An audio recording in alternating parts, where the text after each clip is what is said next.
Sonic, the heart of your system.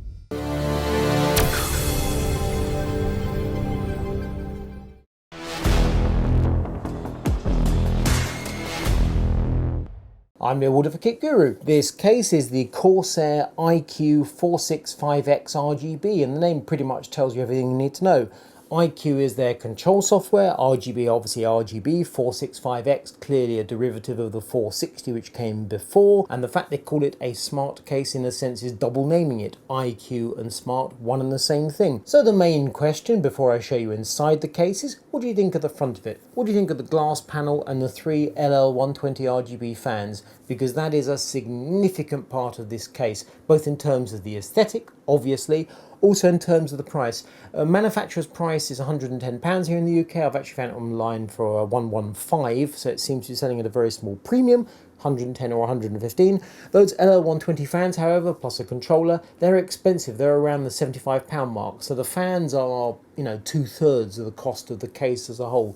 The case itself, the chassis, we're talking 40 odd pounds or some such. So the question, as I say, is what do you think of the fans and the RGB?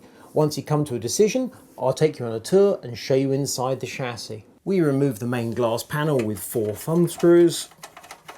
So it's tempered glass, got a very slight tint to it, and a painted frame. Glass comes away like so. As I say, a mild tint. The power supply shroud is riveted in place, and you can just see there the lighting controller peeking through. Let's remove the back panel, which is plain steel, 2 thumb screws, no noise deadening material. And then we come to the front panel, and this is where we would expect to have problems, except we've got significant intakes for cooling air. We've even got significant intakes on the top, either side of the front I/O. 4 screws, and these are funny fellas, these are, look, that long. They come out, and the front panel comes away, not just the glass. It's an assembly to reveal a front mesh filter, which obviously covers the fans. You could reasonably ask why Corsair's actually bothered with glass on the front. After all, that is in front of that. Why not simply have a mesh front panel? My guess is it's because Corsair loves tempered glass. They've presumably got a relatively cheap supply of the stuff. They must buy it by the, I don't know, what's a unit of tempered glass? A lot of tempered glass. And this way you can show off the RGB to full effect. Front I/O panel is entirely conventional, fixed to the core chassis, power button, reset button, combined headset and microphone jack, pair of USB 3.0 Type A's. Nothing special to report there. Magnetic dust filter reveals fan locations.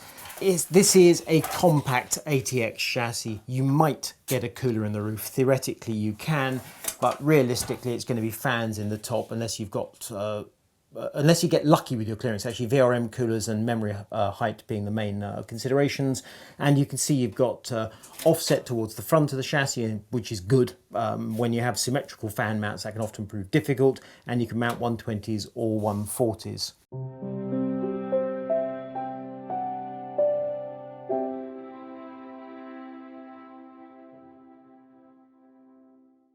Cooling in this instance, up to a 360 in the front. Obviously you've got 3x120 fans, that's self-evident, or 280. As you've got the 3x120 fans, I think common sense is you'll work in units of 120. In the roof, you could mount a pair of 120s or one 140. I think you're going to go once again for 120s. Radiator, yes, you might get a 240 in the roof. I'm going to guess it's going to be very close. We'll know more when I have a motherboard in place. You'll note there is no rear fan installed. You can go for a 120 or 140 at the rear. Another question we need to address is whether the 3 intake fans at the front mean that you've got sufficient cooling, or do you need to add an exhaust either at the rear or in the roof, or both. With those mighty intakes in the front, I'm actually feeling quite optimistic about this case, but you know, proof of the pudding and all that. And then we come to the back side. So we've got 7 expansion slots. You'll note the blanking plates are black, even though this is a white chassis, so it's black and white in that fractal-esque fashion. You have to assume these components are carried over from the standard black model. We've got a vertical graphics card mount. Those are breakout blanks. which we don't much like. It's fairly clear that in a compact chassis like this, a vertical graphics card, a maximum dual slot, is going to be mounted very close to the face. An air-cooled card mounted there, you're likely to choke it. If you're using that mount, you probably want it to be liquid cooled. There is no graphics card sort of support, so it's going to be hanging purely there. And of course you need a PCI Express riser cable as well. They're typically 50 quid.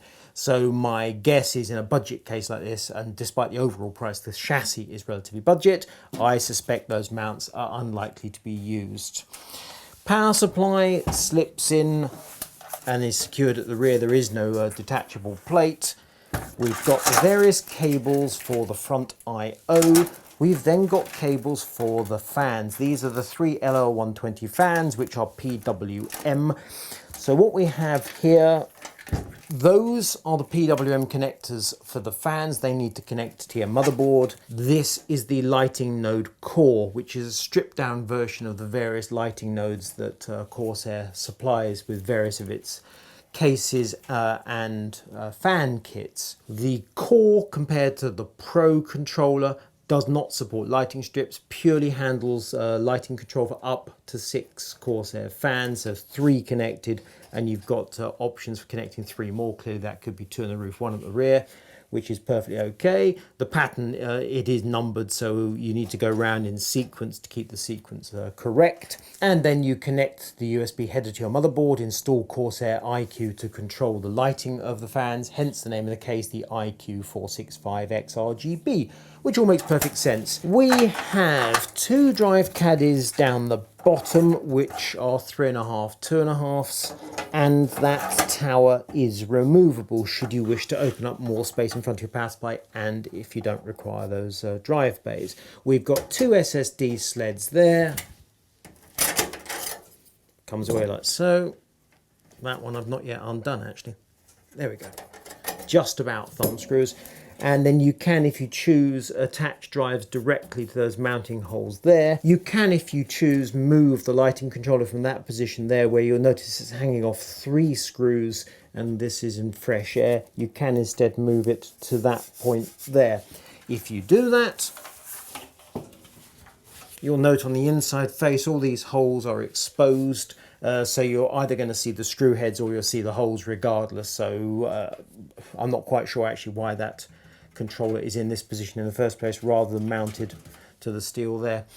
And then we've got cable management grommets. So we've got 1 there to feed up to the graphics card. We've got 2 there for the motherboard.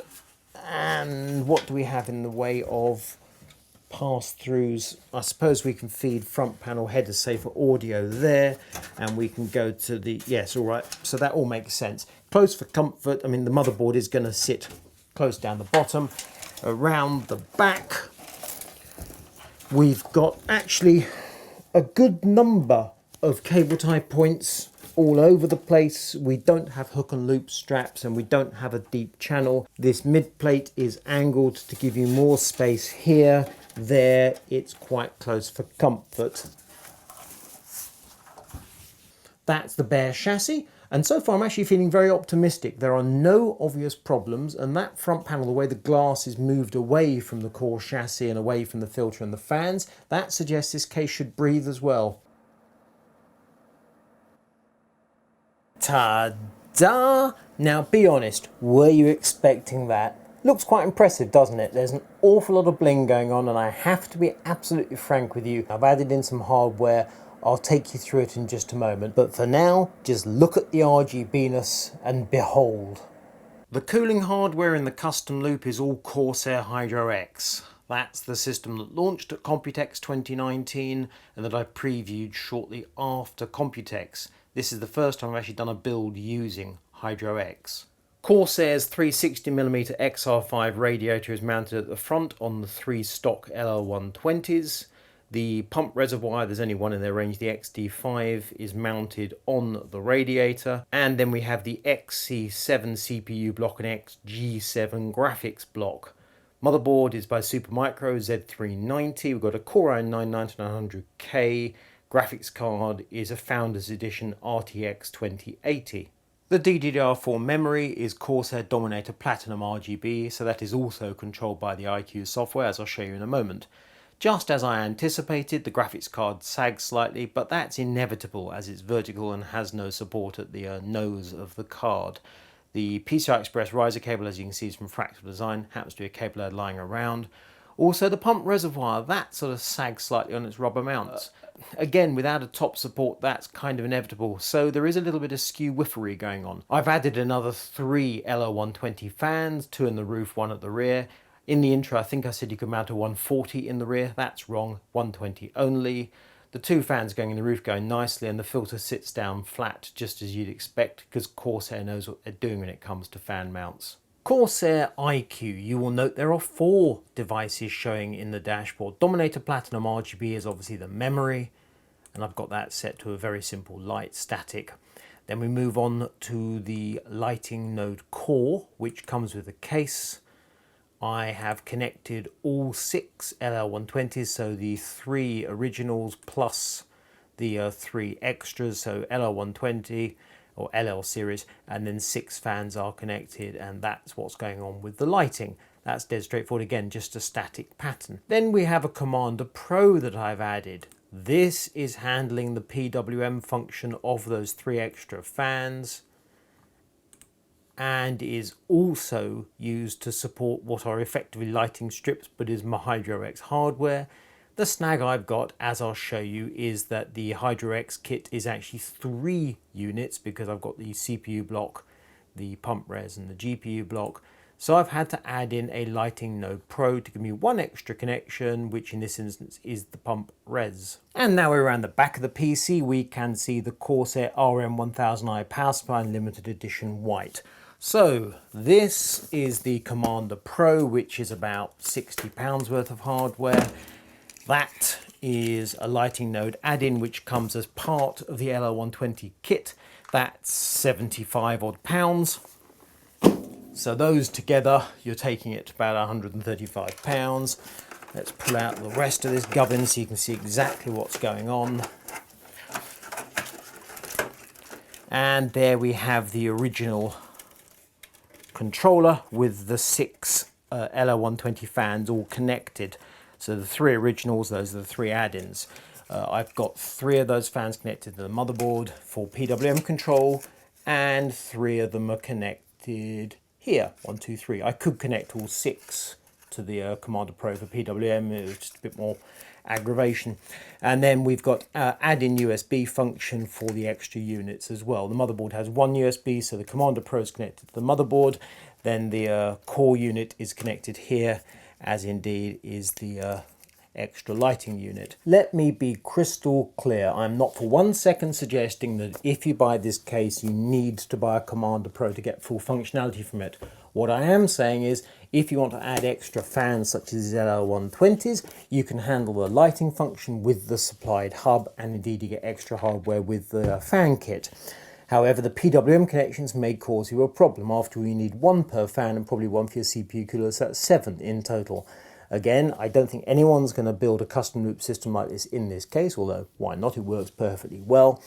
But if you go down the conventional PC build approach and you want to populate the fans, go full bling with the RGB, you will hit limitations.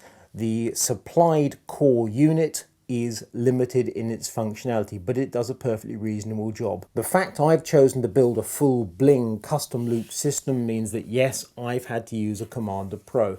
If you're not going down this route, then you're not going to run into the problems that I've basically created for myself. I've removed those extra 3 LL120 fans in the Commander Pro, so now we're ready to look at the system in what's something close to stock configuration. With the lighting restricted to those 3 LL120s at the front and the Corsair Dominator memory, it's a considerably less blingy experience than the PC I was showing you a few minutes ago. The significant point about the configuration I first used with all 6 fans is the cooling is much better than with 3 fans. You're talking 10 degrees difference. Now I've used a high-end PC, Core i9-9900K RTX 2080 graphics. That obviously makes a big difference. If you build a more modest PC in this case, I'm sure the difference is going to be less than 10 degrees, but nonetheless, 3 fans at the front with no exhaust is not ideal. It works, but it's not perfect. My conclusion about the iCUE 465X RGB is almost unchanged from when I first unboxed it, looked at the specification, looked at the name. It's all about those three fans, the RGB, the iCUE software. If you couldn't care less about those points, then the case itself is a fairly basic, perfectly reasonable case. The front I/O panel, it's basic, it's decent. The way, for example, the top magnetic filter sits down even when you have fans installed in the top, because Corsair understands those sorts of fundamentals. That's all good. The tinted glass panel I like. The fixed power supply shroud isn't a problem for me because the power supply goes in quite nicely from the back side. You've got loads of drive bays. The motherboard goes in all right. The cable management grommets are in a decent location. On the other hand, there isn't a massive amount of space for cables behind the motherboard tray, but there is sufficient. As you'll have seen, I pulled out the drive tower to give myself some more space. I moved the lighting control to that secondary position. I don't understand why it ever started life in the middle of the case. So the chassis itself is absolutely fine. Add in those three LO120 fans and the controller, it becomes relatively expensive. You can buy a lot of cases for around £80 these days. But if you want to go down the Corsair route with those three blingy fans at the front where they're all on show, then yes, indeed, this is a perfectly reasonable proposition. It doesn't particularly grip me, but it does do a decent job and it has no glaring flaws. In particular, it flows air, it does work. Yes, if you add extra fans, you can drop temps by 10 degrees C, which is a significant amount, but the case is not burning up in stock configuration. So that's all good. It's an 8 out of 10. It's worth buying, which is exactly what I thought when I first saw it. If you like this video, give it a thumbs up, hit the bell button, subscribe, and alert you to new videos as they become available. I'm Neil Walter for Kit Guru. This case is the iCUE 465X RGB from Corsair with a whole load of Hydrorex cooling hardware.